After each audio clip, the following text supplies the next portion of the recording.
This female star got a marriage proposal from a billionaire shortly after her ex-boyfriend left, and within a month, she became the powerful wife of a magnate. Her former classmate, resentful of her sudden rise, entered her house disguised as a maid, plotting to destroy and disgrace her. Changjin Entertainment issued a formal statement announcing the cancellation of the exclusive contract with YA Zhan, and she was formally expelled from the company. YA Zhan, exploding with anger, went to Representative Su and demanded to know why he was doing this to her. Representative Su placed all the blame for Ren Xiong's death on YA Zhan and regretted his initial decision to help her get acquitted of the murder charge and hire her at the company. Representative Su declared that from now on, he would use that past murder case to push her back into the dirty sewer from which she came. YA Zhan pleaded with Representative Su not to be so harsh. Representative Su increased the pressure,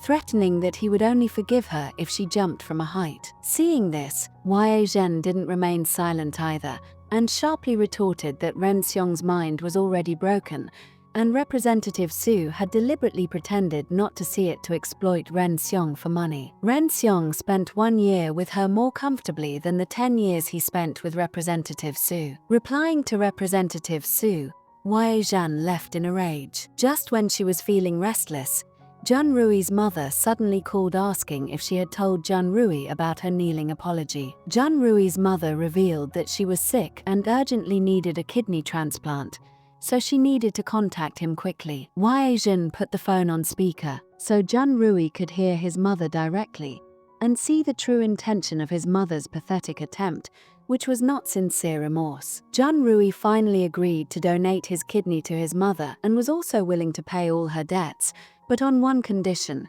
his mother should never again bother YA Zhan and her grandfather or interfere in their lives. Before the operation, Jun Rui called YA Zhan and warned her to take good care of herself during this time when he wouldn't be able to be by her side. YA Zhan's biggest worry was Representative Su. She knew that Representative Su's hatred for her was deep, and their conflict had now reached a stalemate. To break this deadlock, one of them had to completely disappear, but she never thought that the situation would suddenly turn. The police received a complaint that there were illegal activities at Changjin Entertainment, such as fund embezzlement and tax evasion. It was also reported that there was a locked archive inside the company, which they used to threaten and blackmail their subordinate actors. The police immediately launched an investigation and arrested Representative Su at the scene. Hearing this news, YA Zhan finally breathed a sigh of relief.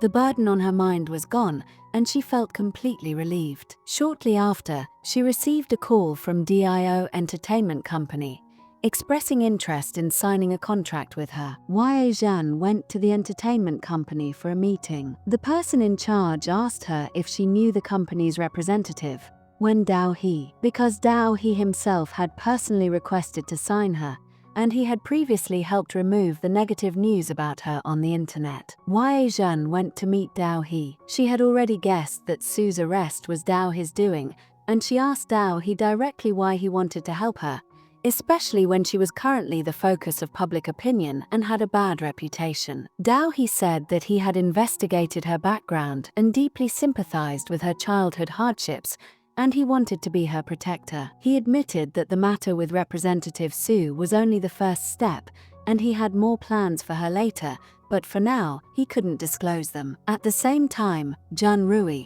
who was about to be discharged from the hospital, received a call from Zhai Wu. Zhai Wu said that he had something important to tell him and asked him to come to his office. During this time, Zhai Wu was investigating the people who had followed and injured YA Zhan. He found out that the criminals were driving a car with fake license plates, and their true identities had not yet been confirmed. What he didn't realize was that a bugging device had already been planted under his office desk, and every word he said was clearly reaching Dao He's ears. Dao He was determined to erase YA Zhan's past disgrace. He instructed his subordinates to temporarily ignore the post-operative Jun Rui and remove Zhai Wu first as a hidden danger. Zhai Wu, completely oblivious to the imminent danger, showed Jun Rui the scars on his hands and abdomen, and said that someone had intentionally followed YA Zhan and seriously injured her. He suspected that the criminals' intentions were malicious, and their objective was not at all simple. As they were analyzing who was secretly targeting Ye Zhan,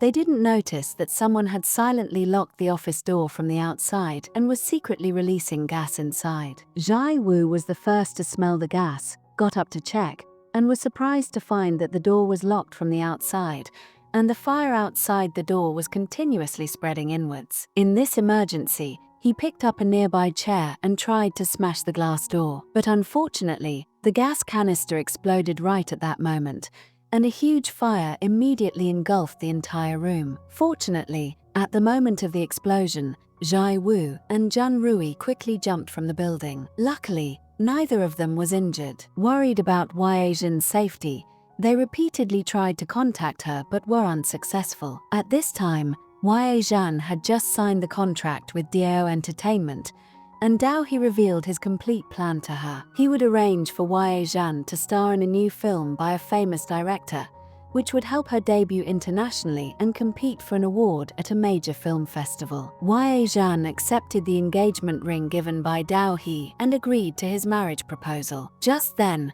Zhan Rui suddenly received an urgent call from his grandfather's secretary, learning that his grandfather was seriously ill. He instructed Zhai Wu to find Ye Zhan and ensure her safety at all costs, and then he rushed to the hospital. Sadly, he was unable to see his grandfather for the last time. His grandfather had already passed away. Zhan Rui's mother came to the funeral and immediately asked if he had any share in his grandfather's property. When she learned that he hadn't received a single penny, she immediately threw a tantrum on the floor and cursed the grandfather. In her emotional agitation, she mistakenly revealed Zhan Rui's true identity. Zhan Rui was astonished. He never thought that the person his grandfather always doted on was actually an illegitimate child of the family, and that he had no blood relation to them. His mother, seeing this, cursed him even more, calling him a fool, and revealed that Ye Zhan was the demon who had known this secret since childhood,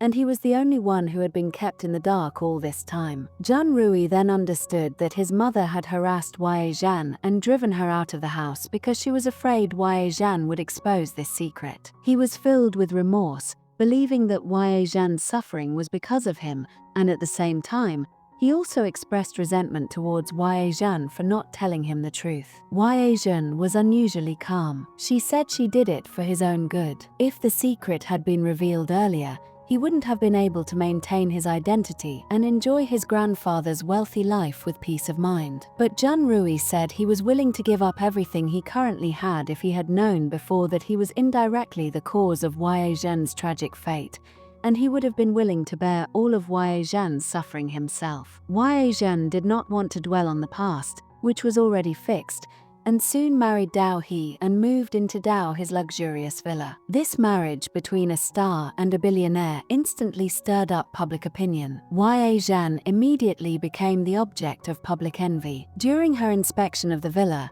Ye Zhan noticed that the study on the 3rd floor was locked. She asked the caretaker to open the lock under the pretext of looking around. The caretaker informed her that only Dao he had access to the 3rd floor study. Even Dao, his ex-wife, had never entered there, let alone Ye Zhan. Ye Zhan was very curious about this room. She lied, saying she was looking for a quiet place to read a script, hoping Dao he would allow her into the study. Dao he cleverly avoided the request, saying they could practice the script together, and there was no need to go to the study. Ye Zhan handed the script to Dao He, asking him to help her practice, and mentioned that the character Dao he was playing was the mastermind behind the main character's murder, and she would take revenge on this character. Dao he suddenly asked Ye Zhan if she had ever killed anyone, or if she wanted to kill someone. Then, he began to tell the story of his ex-wife. He had met all of his ex-wife's requests, but his ex-wife was greedy and insatiable,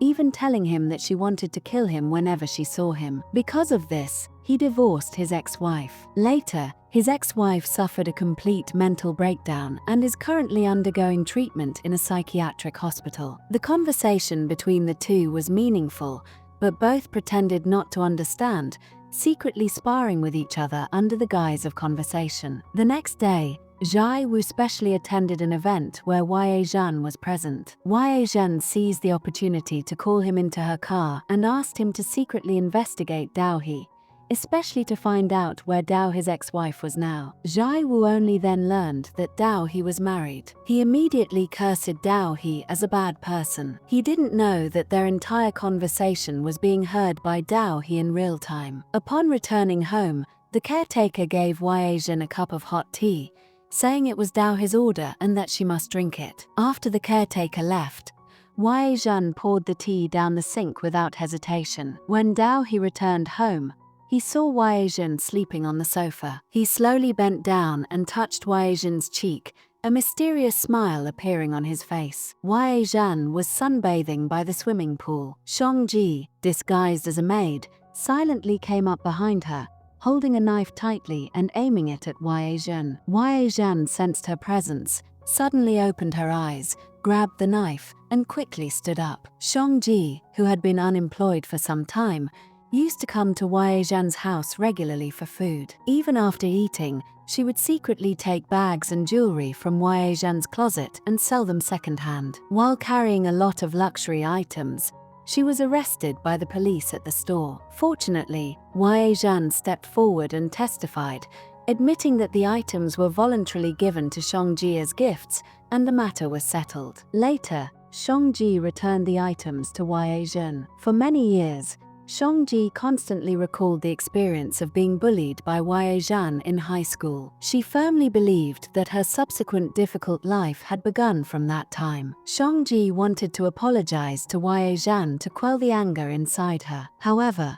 Wei Zhan never thought she had done anything wrong. She merely replied indifferently that it was the fault of the foolish Shangji for provoking her. When Shangji saw that Wei Zhan was unwilling to apologize, she slashed her again with the knife. The sharp blade cut Wei Zhan's collarbone. With hateful eyes, Shangji complained that she was hovering around Wei Zhan because she wanted to see with her own eyes how she fell, but instead of falling, she had risen even higher. Shangji screamed that she would end Wei Zhan's life with her own hands. Wei Zhan struggled to push Shangji away, but the other party pulled her strongly. Shangji got on top of Wei Zhan and pressed down hard with her hand to ruin her face. During this chaotic resistance, the knife accidentally cut Shangji's face. Shangji saw her reflection in the pool water, immediately broke down and screamed. Wei Zhan lay on the ground, her tears mixing with the pool water, and suddenly began to laugh like a maniac. At this time,